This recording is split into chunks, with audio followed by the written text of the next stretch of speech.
alam dunia beki keeng loba jalma nu malaweng nu doraka beki anteng kana ibadah temayeng.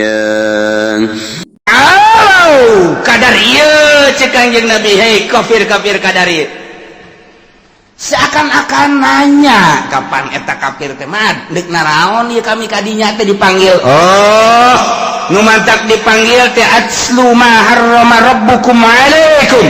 Kaulah bakal nyebutan macakeun hukum-hukum anu diharamkeun ku pangeran aranjeun kabeh. Maneh teh ngomong nang di pangeran. Yo, aya hukum keputusan ti pangeran ieu nu bakal dicaritakeun ieu. Dengekeun. Ayat sabaraha Ahmad? Ayat 9 bakalna. 5 jelas. Nu 4 samar. 5 jelas, 4 samar. Dijieun di 2 ayat. Coba kumaha man? Cek Abu Jahal, kami hayang ngadengekeun instruksi ti pangeran. Ya, dengekeun nya. Mana? Nomor kahiji alla tusyriku bihi syai'a. Allah ngainstruksikeun ka aranjeun kabeh dengekeun ku cili maraneh kabeh nu 5 perkara nu jelas teh. Nomor kahiji ulah sok ngamusikeun ka Gusti Allah saeutik ge ulah aya syirik. Sugan teh naon mah siapa nyinggung aing teman-teman. Ulah aya ngamusyrik.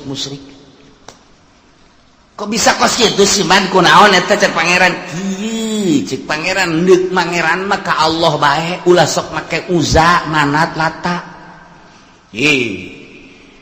Kan ka pangeran mah teu kadeuleu cek yana gaib pangeran mah kami ge percaya aya pangeran teh. Ngan atukan urang kulantaran gaib hese geus bae make nu aya heula nu kadeuleu. Ieu teh pangeran tuturunan kapan ti karuhun urang kadeuleu atuh tinggal disuguh bae. Justru etalah instruksi ti Gusti Allah nomor kahiji alla tusyriku bihi syai'a ulah musyrik. Nomor kadua wa bil walidaini ihsana ay asinu bil walidaini ihsana. Nikmat nu panggedena iman ka Gusti Allah, iman ka Kangjeng Rasulullah Muhammad sallallahu alaihi wasallam. Matak dijieun nomor hiji alla tusyriku bihi syai'a. Nomor kadua kanikmatan teh ayana urang diayakeunna urang hakikatna ku Gusti Allah tetapi melalui hikmah sabab menang indung bapak urang. Bayangkeun ku otak urang coba cek Kangjeng Nabi. Urang ti eueuh aya menang hikmah bapak urang totoker tengah peuting nandean indung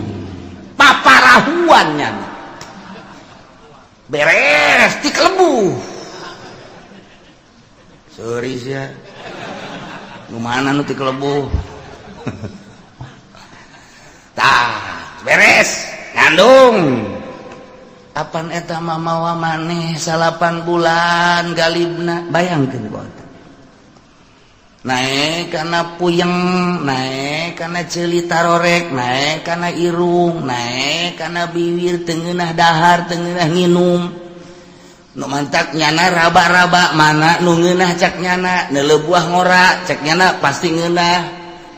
Neuleuh cau ngora pasti cak nyana ngeunah. Neuleuh jambu ngora pasti ceknya nangeunah, neuleuh tai ngora pasti ngeunah.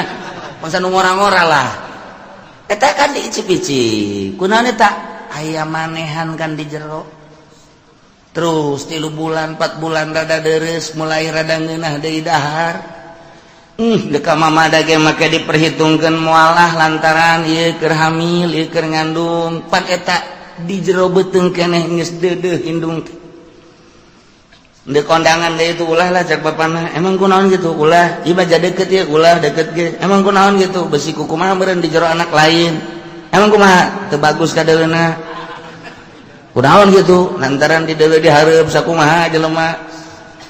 anu melendam deuleu di tukang geus bagusna nu jelas pan lain kitu nu jelas lain kitu deudeuh ka anak besi kaganggu dek nginum ieu ulah lantaran besi mabok di jero dek ngadahar ieu ulah besi mabok di jero dek sare dek naon ge masih diperhitungkeun di jero beuteung kene geus diperhitungkeun ku indungna masyaallah mulai ku ari geus 9 bulan geus siap-siap dek ngalahirkeun antara dua pae hirup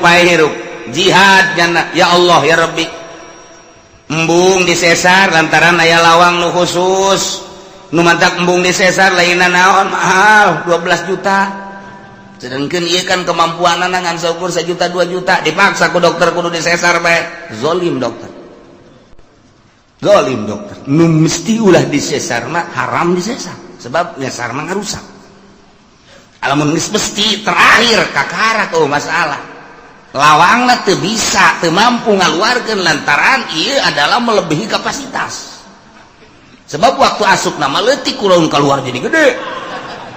nah iya melebihi kapasitas tapi kakawasan Allah ya keluar bae keluar bae nu asup mimiti leutik keluar gede masalah tapi kok jadi pikiran ulah urusan kakawasan Allah apa warinya ngabeten ngaheujeun borosot alhamdulillah anak aya langsung kunyana dipandian kumaha dukun dan sama disusuan teu meunang aya nyamuk teu meunang aya naon digebegan kunyana kaganggu sare indung teh pikir ku otak coba aduh langsung nyusu langsung nyusu menang sababaraha peuting mah 2 nu nyusuna seuris ya mah heran aing mah nu hiji orok nu kumisan tah mah Pak eta masyaallah nu pamalingan si euneun teh cek pamalingan budak eta mah nu nyusu kumisan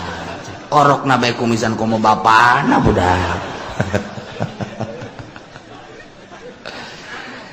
bayangkeun indung masyaallah terus beki gede beki dedeuh beki nyaah beki gede kuari terus bae di isangan di pandian waduh eta indung ya Allah ya Rabb bapakna neangan ka pabrik neangan ka pasar jang meuli susu jang meuli ambet jang meuli naon indungna ngurusan di imah bayangkeun indung bapak emang kumaha gitu ya Allah ya Rabbi nah kuari geus mulai leng-oleng kokorondangan dan lain sebagainya tetep bae mana sing hade budak besi kahau sing hade eta kan ku deudeuh-deudeuhna ka anak sing hade konsian emang kunaon ditu di tukang empang pan kayak ngajebur ka empang deui kajenting bapana ka empang asa ulah budak tolol teh indungna deui ngomong emang kunaon gitu bongan nah pasti aya nanaon ye pasti aya nanaon ye sekali dia coba ngomong dah budak ulah ka empang aya bapana kajeun kena kejebur nah emang kunaon gitu tilok balik berarti nyandung ya bebeja keur nyandung di mana aya lalaki bebeja nyandung atuh meureun mun bebeja teu diizinan sih di mana aya ginian ngomongna atuh lakos ditu nu tenang atuh mun sih ngomong sok kitu mang tenang lo budak hese ngomong jeung nyandung mah teu kaharti kitu ku urang berat aduh lamun hayang nyao jati diri urang nyandung coba ge hayang nyao jati diri urang nu asli nyandung beres nyandung mulai guys tuh deuleu setan datang nyaho aslina urang setan berarti padahal eta kiai tetep ku pamajikan di setan-setan tuh setan datang tuh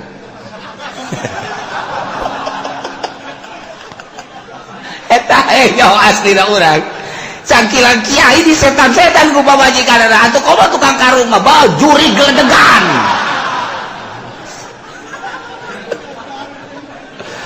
Aduh, geus teu kuat pokona jandung bagus. Di setan-setan di juri-juri kurang asli na urang kanyahoan ku ari. Oh, berarti aing setan. Tah, maleureun-eureun ngomong mah maleureun-eureun tilu bacem. Hiji jeung nu dicandung moal aya anggeus-anggeusna. Ti isuk datang ka sore, datang ka isuk ge moal putus. Nomor kadua nu susah, nya nyaritakeun ka susah moal anggeus-anggeus. Nomor katilu nu gede hutang moal anggeus-anggeus. Moal aya anggeus paeh bae eta geus. Nah, hiji Allah tusiku bi syia. Nomor kedua bayangkeun lantaran indung ti mimiti ngandung ngalahirkeun ngurus nyusuan dan lain sebagainya datang ka onggong-onggong dan lain sebagainya tetap deudeuh da ka anak bae deuk ka mamana ge moal anak deuk ka mamana ge kela besi anak aro anak we ya anak maka instruksi ti Gusti Allah wa bil walidaini sing boga gawe hade anjeun teh ka indung bapa ihsanan kalawan hade nu nya ulah nyentak ka indung mah ulah marah ka indung bapa lantaran nyana nu jadi sebab ayana urang ngemantak ridallah fi ridal walidain ridho Allah terletak pada ridho indung bapa ridho Allah ridho indung bapak ridho Allah moal ridho Allah fi ridhol walidain masyaallah. Dua nomor katilu wala taqtulu auladakum min imlaq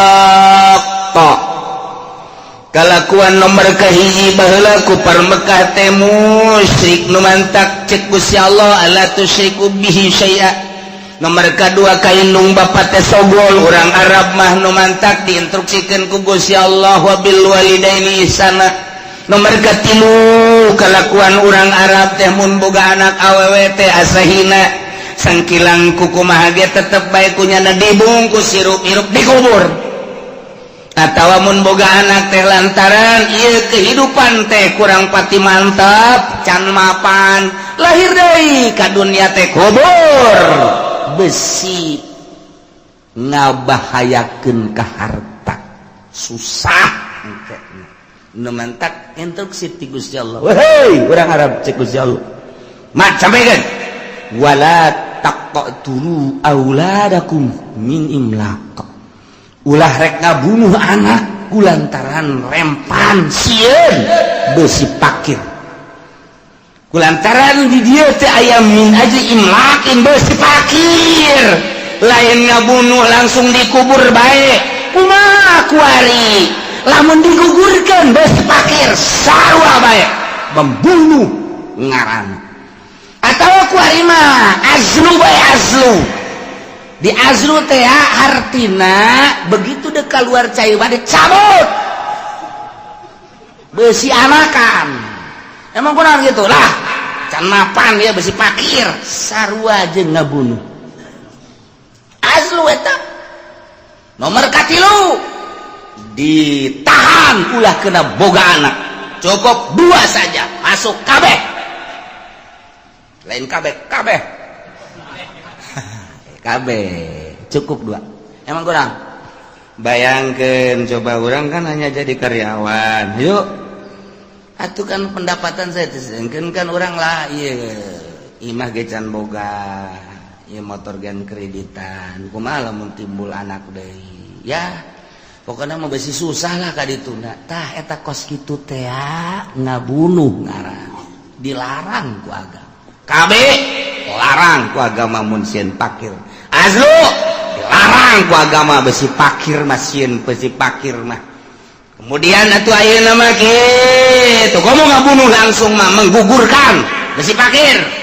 haram ngabunuh sarua bae aya nu ngabunuh geus kaluar aya nu ngabunuh di jero beuteung keneh aya nu ngabunuh tibahaneun sarua lamun elatna min imlaq besi pakir tetep pembunuh keneh bae ngabunuh keneh bae haram hukum.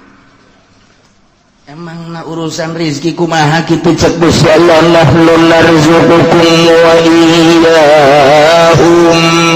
Muhammad bejakeun kepada kupar-kupar Mekah kunaon make jeung sieun pakir endahan dikubur hirup-hirup atawa diasdu dicabut teu diasupkeun ka peranakanana atawa manehanana ditahan peranakana supaya ulah boga anak kabeh ngaranna nahnu narzukukum kaula nu agung anu ngarizkian aranjeun kabeh wa iyyahum jeung anak emang maneh kitu nu ngarizkian kaula nu ngarizkian. Urang makan kurang percaya ka Gusti Allah, kurang keyakinan ka Gusti Allah. Gusti Allah ngajelaskeun wa ma min dabatin fil ardi illa 'alallahi rizquha. Al-Qur'an teh tepati-pati anu lempang kumalandang di luhur bumi kecuali Allah nu bakal ngarizkian. Wari aya surat ti bupati mun maneh jadi PNS bakalna ieu aya gaji. Eselon hiji sakian, eselon 2 kasihan, eselon 3 sakian, eselon 7 sakian. Emang aya diayakeun bae lah pokona eselon 7 ge. Tah, eta berbagai golongan-golongan 1 2 dan sekian. Guru golongan hiji sakian, 2 sakian, 3 sakian. Eta keputusan. Tah, geus. Kuari diadukeun. Percayaan keneh ka Gusti Allah apa percayaan keneh keputusan bupati? Ternyata percayaan keneh ka bupati, padahal bupati ge menangieun Allah paeh saruanya lagi, tapi kurang percayaan ka itu. Aduh aing mah geus beusi teu digaji terus bae digawe pokona beusi teu digaji rempan aing teu asup di ngaguruan asana dipecat aing mah ke gaji eueuh. Aya ti Gusti Allah mah ieu acak Gusti Allah aing nu ngarizkian sia mah ibadah bae ka aing sugan boga kasieun henteu teu salat atuh biasa-biasa bae tenang-tenang bae kalem-kalem bae teu puasa tenang-tenang bae tapi ku Allah dirizkian bae. Tah ieu urang mah percayaan keneh ka makhluk dibandingkeun jeung ka Allah nu mantak ipis jasa iman. Entek terus aya pendidikan tasawuf maksudnya supaya keyakinan ka Allah teh mantep dididiklah supaya bergeser keyakinan teh ka Allah setik supaya pol ka Gusti Allah. Engkena boga pol ka Gusti di berbagai bab ieu keur bab rezeki bae polkeun ka Gusti Allah. Mandak lamun geus bisa pol ka Gusti Allah ti eueuh ka aya nang Allah. Kuari aya diurus ku Allah. Rezeki teh ya geus ditulis memeh urang lahir geus maksum berarti kan geus aya bagianana nu bakal ka urang moal bisa ku batur nu ka batur moal bisa ku urang. Andai kata ku kumpulan sadunya deuk meunangkeun nu lain urang moal bisa. Nu lain jatah urang kumpulkeun jelema sadunya supaya ka urang moal bisa. Nu bakal lain ka urang tarik ka urang moal bisa. Nu bakal ka urang tahanan ku sadunya moal bisa datang bae. Tah supaya keyakinan kos kitu abe mantap ibadah ka Gusti Allah. Iyalah tasawuf ngaranna. Mulai urang boga keyakinan ka Gusti Allah. Geus aing mah dagang moal, tani moal. Geus ka Allah bae. Ayat teu masalah aya sesuai mah jeung kelas teu masalah ngan aya teu sesuai jeung kelas ulah cek pamajikanana Kak pan teu ka warung lah ka Allah bae pasrah ngojek atuh Kak ngojek ge sarua teu kurang pasrah ka Allah pasrah we ka Allah sapoe dua poe Kak urang teu dahar geus kumaha Allah bae kieu bae tuh Kak aya geus kos kieu urusanana kakak-kakak tuh ka Allah kula mah deuk balik itu ulah balik bah manggodan atuh aing butuh pangkasia tuh aing dibutuhkeun cek nyana aya di paraban teu eta aya paraban urusan Allah aya butuh urusan aing puyeng cek nyana ieu kakak eta kudu ngaji deuk nasawuf deuk norekat kudu ngaji lamun teu ngaji cilaka aya pendidikan khusus supaya mantep keyakinan. Nah, urang mun nyaritakeun keyakinan loba macam-macam. Ieu mah carita nu luhur. Abu Yazid al-Bistami lepas kutubul auliangan memehna nyana zuhud. Geus jadi raja zuhud. Kapanggihlah jeung Ma'rufil Qurhi. Assalamualaikum. Salam. Maneh datang ke mana kazuhudan maneh cek Marufil Qurhi.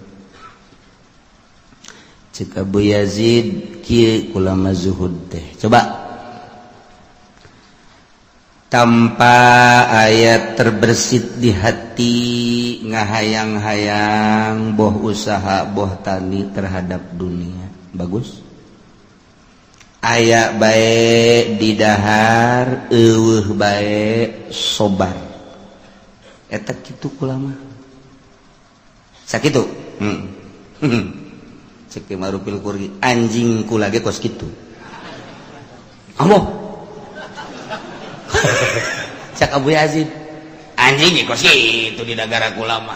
aya bae di dahar eueuh bae nya sabar paling ngelel eta anjing kos kitu berarti maneh mah zuhud ka karang datang ke kos anjing ya Allah atuh kudu kumaha kieu nu hebat ulah hayang kana dunya di mana aya bikeun ka batur di mana eueuh sabar atuh pae cak kana kos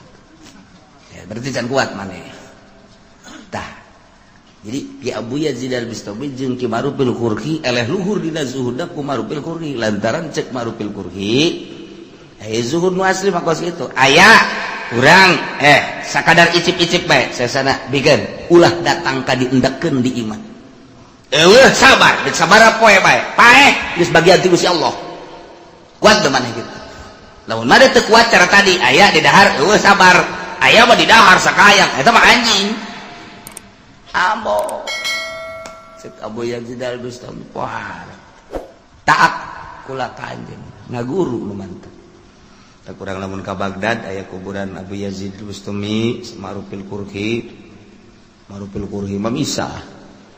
Junaidil Babagis Sri Sikti ngahiji gedinya Abu Bakar Shibli misah ka Baghdad jadi kabayang kuburan-kuburan kutubul aulia masyaallah. Aya deui jelema ibadah ka Gusti Allah lepas tina segala dunia sapoe di gunung bae 2 poe 3 poe geus mulai rada kaluar kesang tis 4 poe geus leuleus geus kicep 5 poe geus rada ngalungsar ngadoa Gusti pancena jak Gusti mun yakin bakal dirizkian pancan aya nu mawakeun keneh bae cak Gusti Allah ta eta siapa ibadah zuhud hayang anu mawakeun tolol ulah piceun eta piceun teu teu geus hayang nu mawakeun mulai ka 7 poe geus leuleus jasa ngadoa deui Gusti abdi mah teu hayang dibawakeun ku makhluk hayang dibere langsung bae ku Gusti cek ya mun sangu-sangu mun roti-roti langsung di Gusti ulah make makhluk enggak saya kadalapan teh can aya keneh pandang telat amat cek kaburu pae hasan aya Gusti ka 9 poe ngadoa bari ngedeng Gusti iya ka makhluk mah dengan ka Gusti mah pandang nyantel terus ieu mah geus teu daya teu upaya ieu mah abdi mah ieu asana sapoe ieu ku Gusti teu dikiriman abdi mah paeh tapi kumaha Gusti bae endahan kieu ilhamna ti Gusti tek rizki maneh poe ieu aya ngan maneh kudu ka kota leupangna geus teu kuat deuleu ku maneh kaluhur di deuleu tuh geus dibukakeun kasak berarti di deuleu di Lauhil Mahfuz bener rizkina aya di kota bakal numere ngan nyana kudu ka kota lain ti kamari ada aya keneh tanah enggak cek teu kuat ya saya kulantaran tulisan ada di kota ya oh nyana ngorandang ka kota ngorandang ka kota datang oge ka kota sejuk di kota kieu bener teu kebal teh aya nu mere sangu sapiring cai na sagelas gegeran diinum di dahar seger alhamdulillah ngadoa Gusti pan Gusti mah maha kawasa atuh endek kadatangkeun rezeki mantak naon di gunung di leuweung kudu abdi ka kota capek ieu make kudu ka kota keneh bae haju eta make leungeun manusia tah abdi nu teu resepna mah hayang langsung ti Gusti gedebug kitu tah mun roti-roti bug ka handap emang pikiran urang kos karar itu eta pikiran urang teh majar urang mah ibadah teh kos kitu cek Gusti Allah di mana encan wajar jadi wali aing kuari mah ulah waka zuzuhudan kaleuweung cek ngana maning mondok heula bae santren tangan kiai can kailmuan ku sia ilhamna maksudna kos kitu teh ulah waka kholwa ka gunung kaleuweung lantaran ilmu kurang moal saimbang ke lain jadi wali mikung sia ayeuna neangan heula guru neangan nyana guru kebenaran eta lah di antara dua Buya Yazid Al-Bistami Syekh Ma'rufil Qurhi jadi ngaguru deui tah teu bisa nu bodoh mah di bawah zuhud teh teu bisa nu bodoh mah pan ari anu pinter mah beureuh rezeki mah geus dibagi ieu kekilitrikan mah kekilitrikan bae tetep jatuh ai lain encan wayah mah tetep teu bisa boro-boro jauh nu geus di bibir ge ai lain bagian urang mah kapan ku kotok jago dipacok sok tinggal urang mah naleungkeun ye sia geus di bibir aing da kan urang keur ngadahar jagong aya kotok jalak tepu eta mah percis teh mah kos calo duit mentaan ku babaturan set atuh lain milik urang motor lain milik urang dibawa ku pamalingan nah ige supaya teger dina ilmu urusan kazuhudan masantren heula mantak moal bisa jelema diangkat jadi wali lamun teu masantren moal bae ka jadi kumaha kajeun teuing nya di Trisakti di UGM misalna yeuh kuliah mun selain kuliah de kuliah lah pokona geus di mana tuh di IAIN misalna terus moal bisa lain jurusan kawalian tambah hanya ilmiah jang praktek lah kudu di pondok pesantren jurusan ilmu kawalian sakola tetap kudu mondok ya bisa ya guru kaditu kaki Ma'rufil Qurhi barang datang cek Syekh Ma'rufil Qurhi ahli zuhud bantak datang ka dia aduh aing nanaon encen ge ngaguru geus disebut bantak aing sia di leuweungnya hampir paehnya sia ngadoana teu beres bisa kanyawan abdi ngadoa teu beres Allah bebeja ka aing amoh saking luhur abad sih parah urusan ada jeung Gusti Allah amoh murigak bulunya lagi murigak bulu tapi tetep can percaya cekna mah nya Allah ngobrol jeung nyana orang lah menceritakan kawalian teh kos gitu jadi kadang-kadang hayang seuri kadang-kadang oh ya eta pendidikan apa gitu can percaya coba aing deuk mempercayakeun kos supaya aing yakin ternyata di luar gegerentesan eta kos gitu tah cek sama dokter teu percaya ka aing murid berangkat ayo dek mana ngayakinkeun sia teu yakin ka aing kan pan kanyawan wah beuki sieun bae ayo dek mana ayo tuturkeun sok loba omong ulah mata tanya ayo aing boga babaturan datang ka imah babaturan wow sono biasa adu tangkep dah atuh kadatangan ku Ki Ma'rufil Qurhi poharga cari terus dibagiakeun cai kopi dan lain sebagainya ke ulah ka mana dahar akhirnya bener sate daharlah tiluan nu boga imah Syekh Ma'rufil Qurhi jeung murid anyar zuhud bantat teh dah cek Syekh Ma'rufil Qurhi dah ka muridna kan lamun can aya izin ti guru moal dah begitu Syekh Ma'rufil Qurhi ngadahar sate hiji ngahanem lagi didelegeun kuduaan pan teu didaharnya ngan hiji doang dikuyah-kunyah ku sama rupirkun endah dikalo aku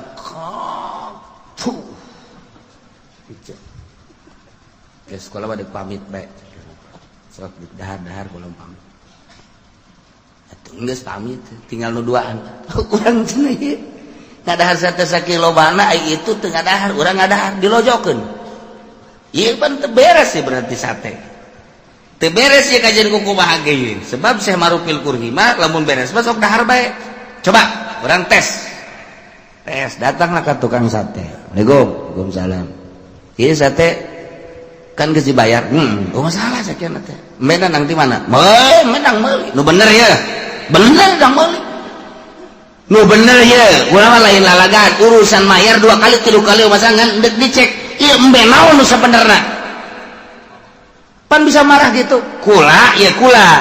kadatangan guru kula Syekh Marufil Qurhi kemudian dahar aduh eta satena kunyana diicip-icipna ngajari balangkeun teu mungkin lamun ieu teu bermasalah masyaallah hampura cenah kula can tukang sate emang kurang itu embe paeh ku kula di sate cak anu bantat juhud teh nyahoan kitu cenah tah guru urang embe paeh teh embe nu teu dipencit di sate ku kanyahoan pan urang mah eta mun lamun urang mah terus bae ya urang kadahar bangke kan tuh atuh pati bangsa beungeut-beungeut ku sate teh jangan apa atuh teh jangan urang biasa bae deuk bangket deuk naon pokona mah 15 tusuk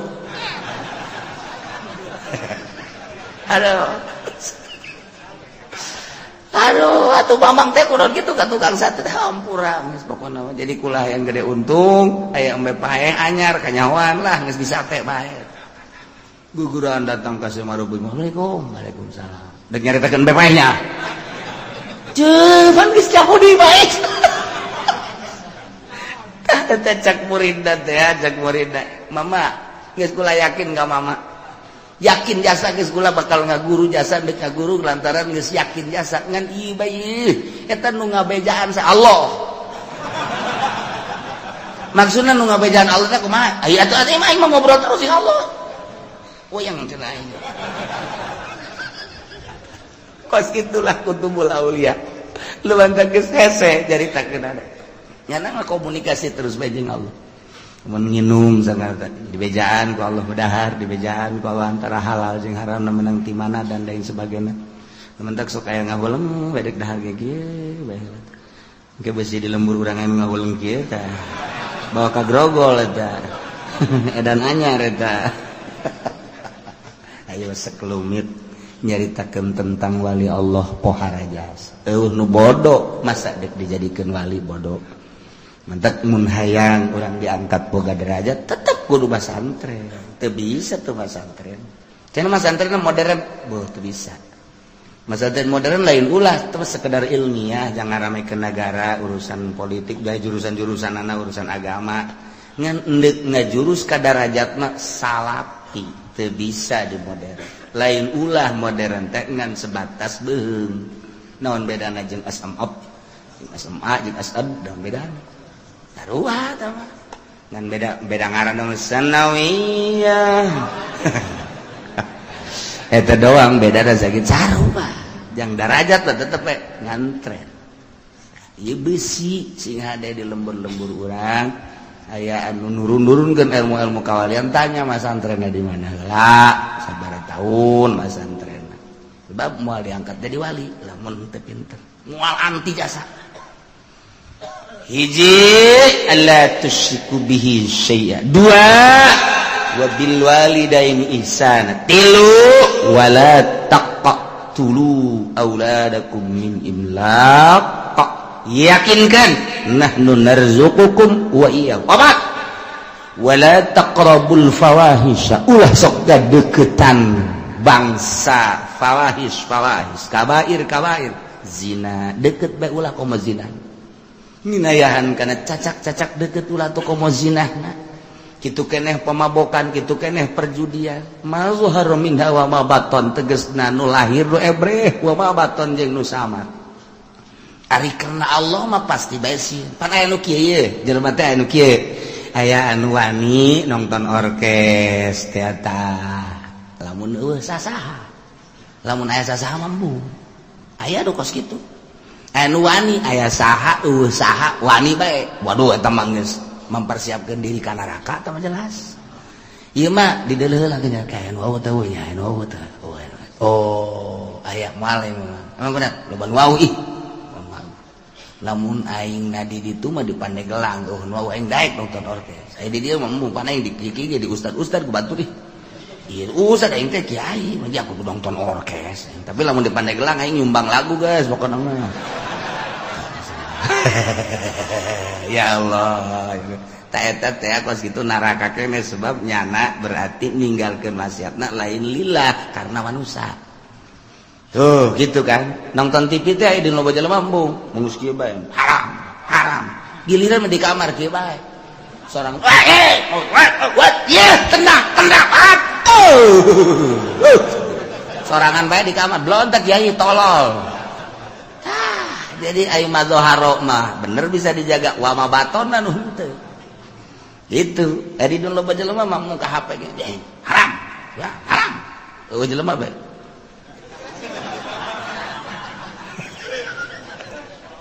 eta loba teh kiai nu kos kitu loba teh kiai loba